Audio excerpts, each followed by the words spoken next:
The Racist History of Minimum Wage Laws by Chris Calton from the Mises Institute. In 1966, Milton Friedman wrote an op-ed for Newsweek entitled Minimum Wage Rates. In it, he argued that the minimum wage law is the most anti-Negro law on our statute books. He was, of course, referring to the then-present era, after the far more explicitly racist laws from the slavery and segregation eras of United States history had already been done away with. But his observation about the racist effects of minimum wage laws can be traced back to the 19th century, and they continue to have a disproportionately deleterious effect on African Americans into the present day. The earliest of such laws were regulations passed in regards to the railroad industry. At the end of the 19th century, as Dr. Williams points out, on some railroads, most notably in the South, blacks were 85 to 90% of the firemen, 27% of the brakemen, and 12% of the switchmen. The Brotherhood of Locomotive Firemen, unable to block railroad companies from hiring the non-unionized black workers, called for regulations preventing the employment of blacks. In 1909, a compromise was offered, a minimum wage, which was to be imposed equally on all races.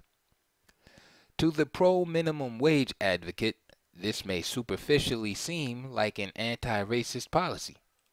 During this time, with racism still rampant throughout the United States, blacks were only able to enjoy such high levels of employment by accepting lower wages than their white counterparts.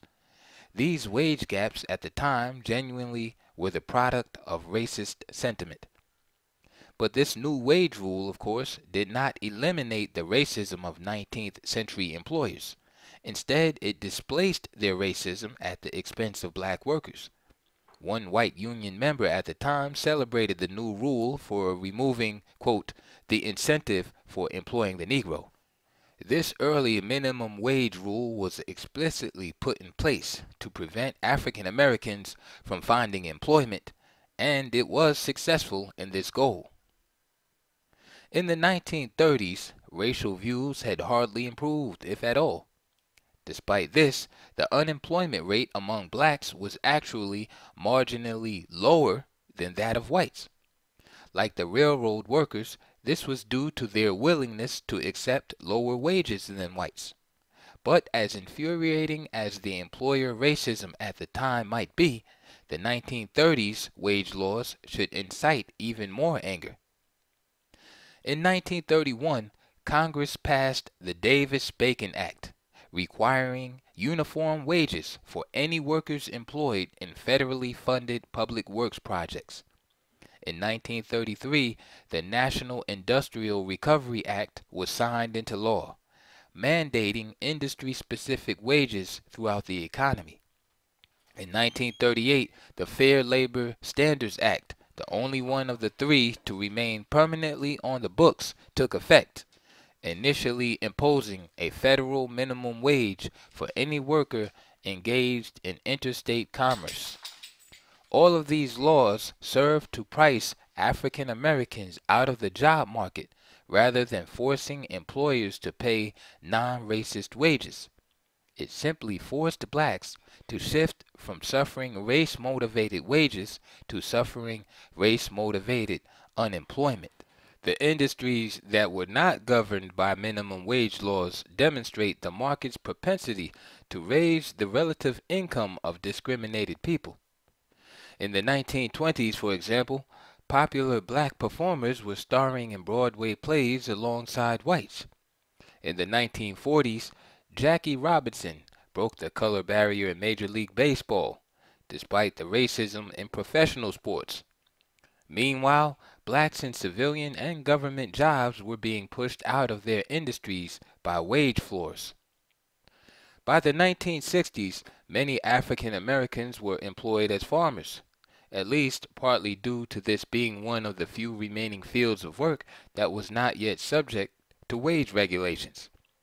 This changed in 1967 when the government extended the minimum wage laws to American farmers as part of the quote, war on poverty. Black farmers who were accustomed to making a modest $3.50 per day were now legally required to be paid $1 per hour, a tremendous increase in wages. The effect of this law was immediate and undeniable.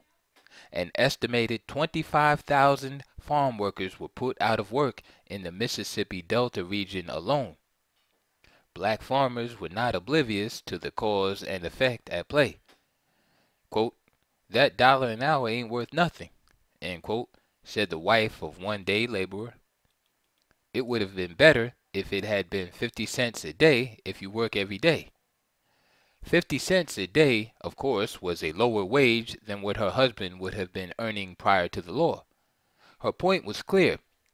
The federal minimum wage destroyed their ability to earn a living. Instead of raising the wages of the predominantly black farmers, the new law sped up the move toward mechanization and ushered in the use of chemical weed killers instead of the previously more economical human weed pullers. Meanwhile, black migration out of these farmlands occurred by the thousands. The New York Times in 1968 called it the Negro Exodus. Whatever your feelings on the status of racism in America today, it is difficult to argue that the United States is actually more racist than it was during the Jim Crow era. In that time span, the country has gone from making African Americans drink from different water fountains to electing the first black president. Yet, despite this distinct improvement, the unemployment rate of black teens is roughly double that of whites. In 1948, by contrast, the unemployment rate among teenagers was the same between the races. Despite the widespread racism remaining in the country following the emancipation of slaves, the rise of a black middle class started to emerge quickly and continued for decades.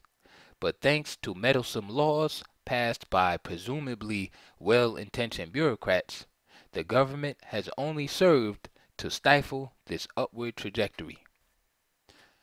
End of The Racist History of Minimum Wage Laws by Chris Calton, April 16th, 2017.